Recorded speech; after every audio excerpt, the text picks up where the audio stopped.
Do you need a degree? I assure I'm the wrong person to ask because I'm turning 40 in 20 days and I'm working on my 9th degree. I think studying is the most important thing you can ever do to yourself in life because degrees give you options, right? And options is the best gift you can ever have for yourself. Plus, it really helps if you go into, there's a big difference, I think maybe you'll back me up on this, finally, we'll agree on something. If I can go into a session with somebody and the guy goes, what we're doing is a first, third inversion and then this, and the guy goes, cool and honest, or just don't even worry about that, just play and I'm Gucci. Then because you know your shit, you can fill in much better. Yeah. And like as a bassist, for example, I'm the guy people phone when their bassist breaks his arm in the afternoon and they've got a gig in the evening. Or because I'll just fill in because they've been playing for so long. You just start and I'm good, right? Yes. And because of that, I've made a lot of money off, if money's the key driver of success for some people, it's not for me, but off being able to do that, it's giving me opportunities, if that makes sense. Yeah, sorry. So if you've only got one trick pony and all you can do is sing your own songs and use that chord out, good luck, enjoy it. But you're not an artist, you're a craftsman. Did you like? I think you need a bit of both. Yeah. I think it's important to find your identity first in your instrument that you prefer. And once you've found your identity and where you want to go with it, I think it's quite important to actually go and study.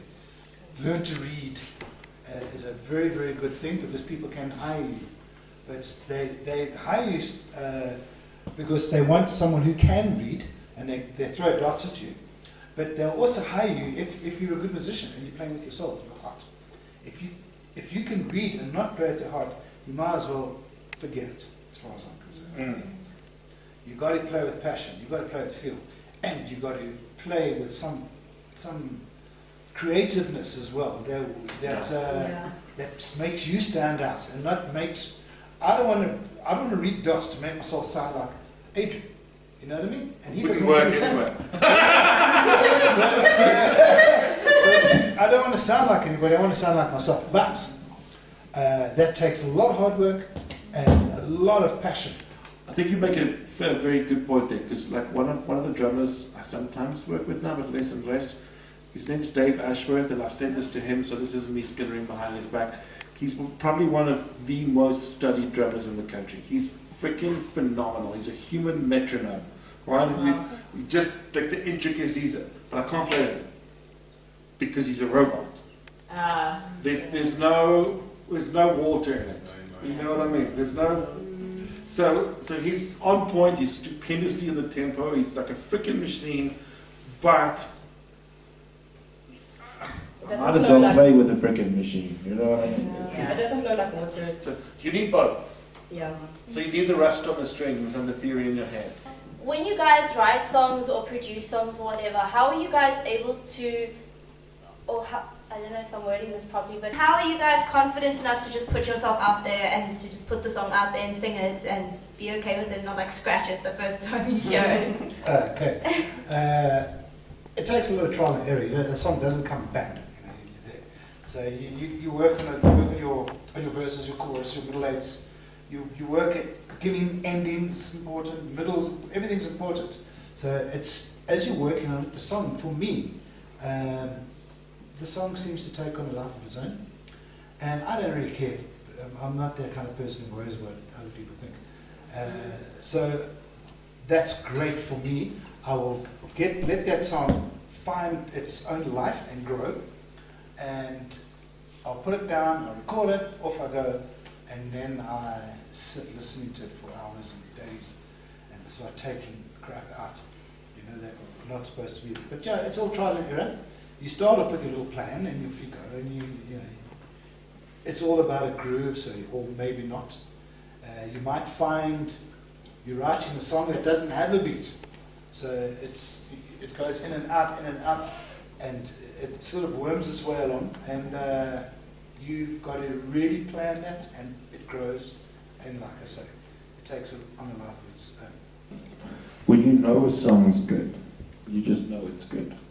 Like a couple of times in my life, we've sat in the booth, and the song mix comes out live finally, and I've sat back and gone, Yeah, we just wrote My Next Vacation. That's great, right? Because you just know the songs right. It's Next Vacation, not Next House, because we don't live in America, right? But like when Rihanna first heard the Umbrella song, right? They must have sat back and laughed their asses off. Because the second they heard that mix, they must have gone, wow, we are about to become so filthy fucking rich. It's ridiculous, because sometimes you know, right? But I think you're talking about the end goal rather than the process. There's a Right. box full of like songs I've trashed. Yeah. Trust So you're talking about rushing to the end. Very few songs you start, you record it the first time and then it's over, right? Everyone's process is a little different. Stop trying to make songs that you can sell and start trying to just make songs. that you like. And when you like them, when you put it out there, there's going to be other people who like them. And you know, if they don't like them, do you end up on the streets? Do you end up getting kicked in the nads every day? No, so they didn't like it, who cares? But if you keep trying to aim for that one song that's perfect, you'll never get there. If a Because song you'll is just not keep going beating it well, up. if it's not going well, halfway through it might have taken you a week to try and get this thing together, and you're not enjoying it, and you're not trash it.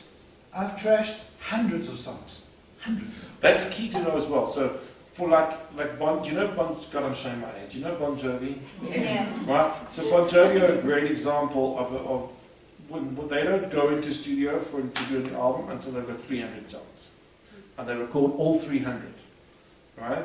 And they put it down live first, and then they listen back and they start eliminating, right? Just through like an unemotional process, and then they start refining as they go. So if you go, I would say, if you go into studio with 12 songs to make an album, your album's going to be bad. Yeah. Why? You need options so that you can weave a story, right?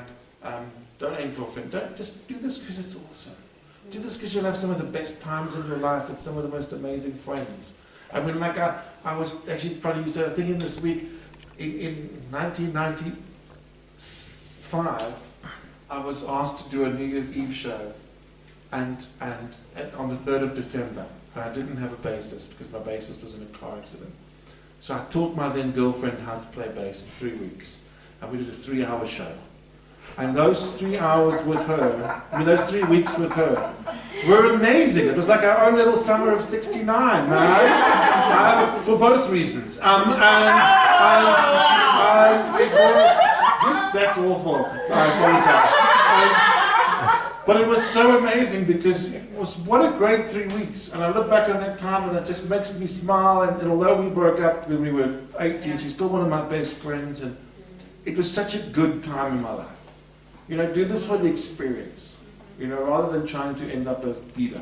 Otherwise, you'll just be so focused on Bieber and you'll miss the fact that you're in a cool studio that smells like a studio, which is a weird combination of no air, farts, and not cleaned in 6 years. And that's amazing, right? Stale alcohol, drugs, and Trust me, the experience of doing this is way more interesting than the experience of selling the record. what is that studio that they used to have in the States that everyone recorded in?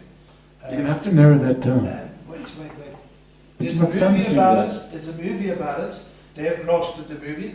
He bought the desk out of it. It's about Sun Studios, but Elvis recorded. No, the Beatles recorded it. Everybody you can think of.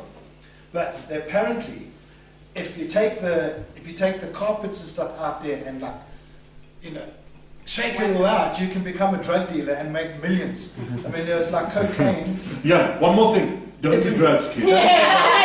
No, drugs are bad, okay? Drugs. I've never seen, it's a good segue, I've never seen any artist get better on drugs. Ever. I've seen a lot of artists get a shit ton worse. But never anyone go, oh yeah, no, I can play the trumpet. That doesn't happen. Or drink. Right? Drinking and playing music doesn't work. They snort a line and then they go, man, that's amazing. No, it's not. No, it's not. Hugs not drugs. Hugs not drugs. Right? I've done drugs. Don't get me wrong. Look at this haircut. But okay, but hugs not drugs. It's bad. Moving on. Even if I have a beer or a couple of beers before I play, I'm useless. Absolutely useless. Consider this. When you get drunk, what happens to you? Okay, You get way more dizzy, entertaining. You get dizzy, you slur, and your dance moves become great. But, In your mind. you go deaf. You actually go deaf as well. Pardon? I don't know.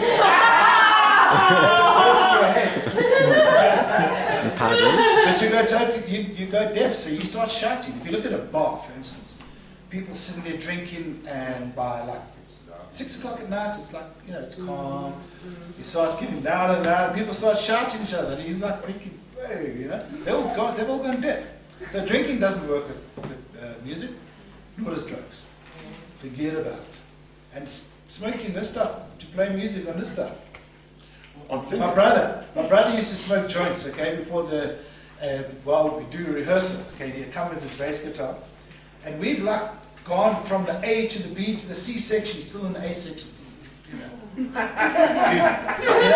had a bassist like that. He came out from England to play with me. And when he got to South Africa, he was a great bassist. And he was amazing. That's why I poached him and played British Feast to get a guy here. And he was amazing. And then he discovered how cheap weed was in South Africa. And he came into South Africa, came into the studio and he went, dude, have you seen how cheap weed is? Like, yeah, I've been living in South Africa for 30 years. He said, no, dude, it's real cheap. And he arrived the next day at the studio with a brick of it, this big.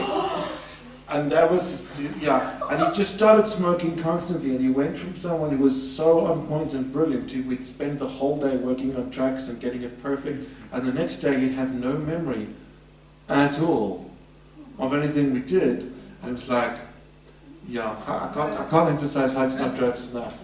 But anyway, happy days, moving on. Yeah. Okay.